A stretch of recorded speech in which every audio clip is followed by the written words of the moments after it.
Hello everybody, welcome to another review. So I'm going to be reviewing the brand new album by Fleshwater 2000, In Search of the Endless Sky. This is the band's second album after following their highly beloved debut record, We're Not Here to Be Loved, which I remember when this first came out, and I thought this was generally really good, and I didn't realise that this would pick up to receive a lot of critical acclaim and just be such a beloved alt metal, shoegaze, post-hardcore album that a lot of people honestly have enjoyed. And it does have the same producer as well as the Converge, a lot of the guy who started a lot of the Converge shit, like Jane Doe.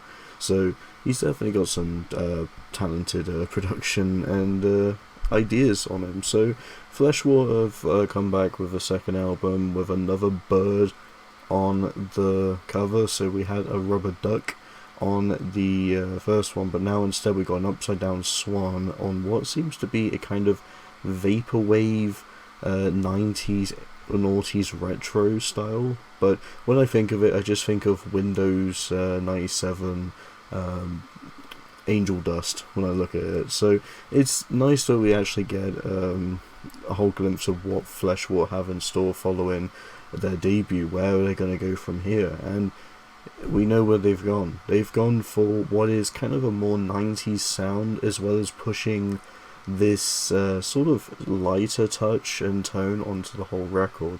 The contrast of heavy riffs and heavy ideas it's just not very heavy. There's still moments where they can go out with some good aggression, but that's very limited on this. Instead, they want to focus more on songwriting and just kind of the whole atmosphere as a whole, which, I mean, I appreciate that. They want to explore different stuff rather than just kind of having a blast fire banger after banger of shorter songs like they did on their debut. So it's nice that we kind of get a lot of 4-minute stuff, because it does give us a bit more to digest with a longer song. But I feel like that's also kind of the weakness as well within this record, is that you do have a bunch of longer songs, and I feel like they kind of take what could have been a shorter, snappier song and stretch it out a little bit more, so it kind of feels like it's a bit slower in getting to the whole point of it. I still think that sounds nice, but that was my impression of hearing the singles we had. Jetpack I thought was okay, and I wasn't that big on it. It just didn't really stand out to me. And Last Escape, I did like it, but I still feel like it's moderately weaker than the anything we've had before then. So it is what it is, and I still think even if they're doing kind of this writing, which I don't think quite works as well, I feel like these ideas aren't fully baked to being as crispy as catchy and iconic as what we've had beforehand.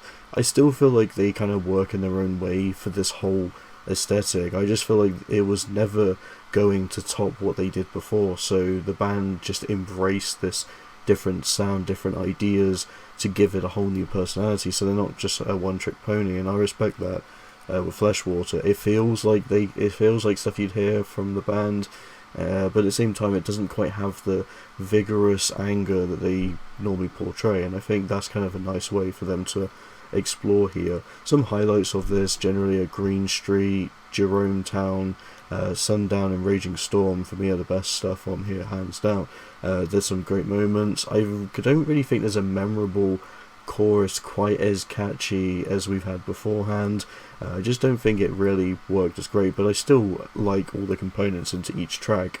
At least the guitars I still remember a lot of the riffs on this one because they're quite fun, but I just don't think the songwriting necessarily hooks you in as much. If anything, it's kind of a more slow burner to try and get you listening to it numerous times before you can fully digest it. But Jerome Town on first listen was easily my favourite, just because the last 30 to 40 seconds just kind of reminds me of the more aggressive Vein FM sort of sound. I just love how angry the vocals are here. I just love the whole way the song ends, and even playing off each other, the vocals work really nicely here. It's a really, really top tier song from them. And Green Street as well, I love the kind of little bits of anger here. Kind of reminds me of a track like Closet, but a little tamer. But yeah, this honest album, I feel like the biggest problem I have with it kind of goes into some of the songs, feel like they serve more purpose to hype up the next song than they do to actually being its own thing.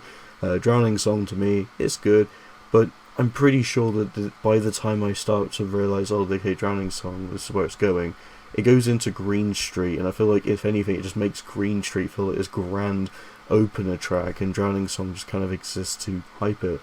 And that's the same I felt with Silverine as well. Kind of hypes up Endless Sky, you know, a pretty good song.